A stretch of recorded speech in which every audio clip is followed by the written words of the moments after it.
हेडलाईन्सचे प्रायोजक आहे NBC bearings, लांब पळण्यासाठी। आमच्यात फाटलंय, मनात शंका ठेवू नका, आम्ही पुन्हा एकत्र येणार नाही। अजित पवारांचा शरद पवारांसोबत न जाण्याचा स्पष्ट इशारा। परत येऊ अशी शंका तुमच्या मनात होती का? आव्हाडांचा दादांना सवाल। जातीयवादी पक्षांसोबत तुम्ही गेलात तेव्हाच मार्ग वेगळे झाले।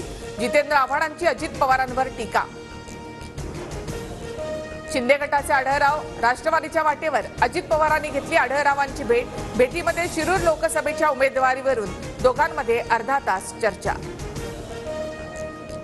समोरच्या उमेदवाराला पराभूत करण्यासाठी कलाकारांना उमेदवारी दिली जाते, मात्र कलाकारांना उमेदवारी देणं ही आमची चूक।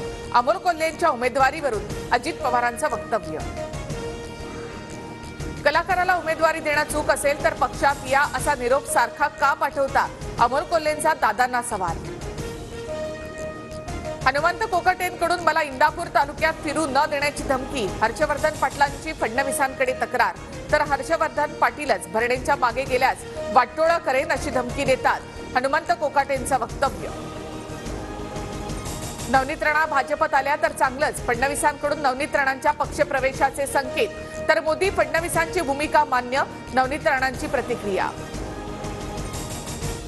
दाढी खाजवायला पैसे देऊन माणसं ठेवली असतील, उद्धव ठाकरेंची मुख्यमंत्री शिंदेंवर टीका, तर मला शिंदेंना मोदींना दाढी, त्यामुळे आमच्या नादी लागू नका। गुलाबराव पाटलांचा ठाकरेंना इशारा। उद्धव ठाकरेंकडून मावळ लोकसभेच्या उमेदवारीची घोषणा। संजोग वाघेरे ठाकरे गटाचे उमेदवार असणार। मावळमध्ये संजोग वाघेरे विरुद्ध शिंदे गट असा सामना होण्याची शक्यता। जितेंद्र आव्हाड यांच्याकडून प्रकाश आंबेडकरांना खुलं पत्र। संविधान वाचवण्यासाठी समविचारी पक्षांसोबत बैठक घेऊन महाराष्ट्राला संदेश देऊया। आव्हाडांची आंबेडकरांना भावनिक साथ।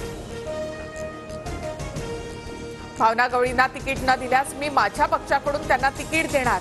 वाशिममध्ये महादेव जानकर यांचं विधान। उमेदवारीबाबत संभ्रम नाही, माझी उमेदवारी निश्चित। कोणी संभ्रम निर्माण करण्याचा प्रयत्न केला तर पक्ष महत्त्व देणार नाही। भावना गवळींची अप्रत्यक्षपणे संजय राठोडांवर टीका।